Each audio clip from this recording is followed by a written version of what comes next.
जे पदाधिकारी आहेत, अनेकदा मी इथे आलेलो आहे, आपल्याशी भेट झालेली आहे आणि मुळात आपण पण मुंबईकर आहात आणि आज जिथे मी आलेलो आहे मला वाटतं त्या जागेला एक इतिहास आहे, सामाजिक इतिहास आहे, एक वारसा देखील आहे.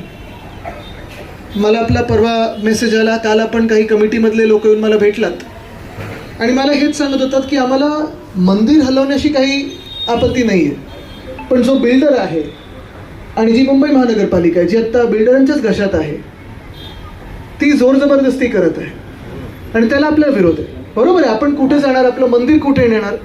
तसं पाहायला गेलं तर इथे आल्यानंतर मला हे जाणवतं की मंदिर खरं हलवण्याची गरजच नाहीये, कारण बिल्डिंग ही पलीकडे होते, म्हणजे इथून काही फुटावर होते.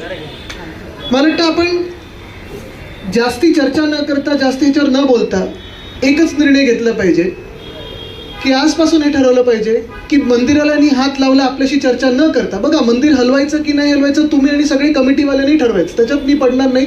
तर तुमची जी कोणी डेव्हलपर असतील, बिल्डर असतील, त्यांच्याबरोबर चर्चा होऊ द्या. मंदिरासाठी चांगली जागा मिळत असेल, मंदिरावर डेव्हलपर खर्च करून नीट चांगलं बनवत असेल, आपल्याला काही हरकत नाही, ते तुम्ही ठरवायचं, मी नाही ठरवणार. पण मी तुम्हाला एवढंच सांगायला आलेलो आहे की मी तुमच्यापणे आणि तुमच्या मागे ठामपणे उभा आहे आणि हा निर्णय आपल्याला घ्यायचा आहे की जर ह्यांनी मंदिराला आपल्याला न विचारता हात लावला तर ह्याचं काम बंद करायचं, बिल्डराला काम करू द्यायचं नाही, इथे पाय टाकू द्यायचं नाही. तुमच्या मागे पूर्ण पक्ष उभा आहे, आमचे सगळे पदाधिकारी आहेत, कार्यकर्ते आहेत, कारण आपण सगळे मुंबईकर आहोत. आणि हेच मी तुम्हाला पुन्हा एकदा आठवण करून देऊ इच्छितो की हे सरकार केंद्रात कोणाचं आहे, कुठच्या पक्षाचं आहे, राज्यात कोणाचं आहे. मुंबई महानगरपालिकात तर मुख्यमंत्र्यांच्या ऑफिसमधून कोण चालवत आहे. म्हणजे निवडणुका येतात तेव्हा आपल्या घरोघरी येऊन काय सांगतात, ते हिंदुत्वासाठी मतदान करा. बरोबर आहे. ह्यांचं सरकार आल्या आल्या मागच्याच वर्षी आपल्याला असंच आंदोलन करायला लागलं. दादर रेल्वे स्टेशनच्या तिथे हनुमान मंदिर होतं, ते तोडणार होते. सरकार कोणाचं, भाजप. वाचवलं कोणी, आपण.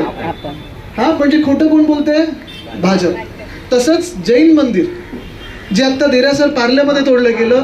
बरोबर आहे, मी पालकमंत्री असताना माझ्याकडे मुंबई महानगरपालिका 3दा आलेली की आम्हाला तोडायचं आहे. मी सांगितलं होतं कुठच्याही मंदिराला, कुठच्याही धार्मिक स्थळाला मुंबईत हात लागता कामा नये. ते मंदिर मी 3दा वाचवलं होतं, ती कमिटी देखील आली होती माझ्याकडे.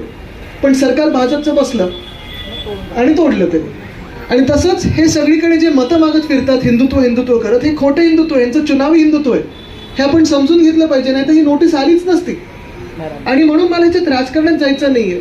पण बिल्डर कोणी असो, मी आज मुंबई महानगरपालिकेला देखील सांगत आहे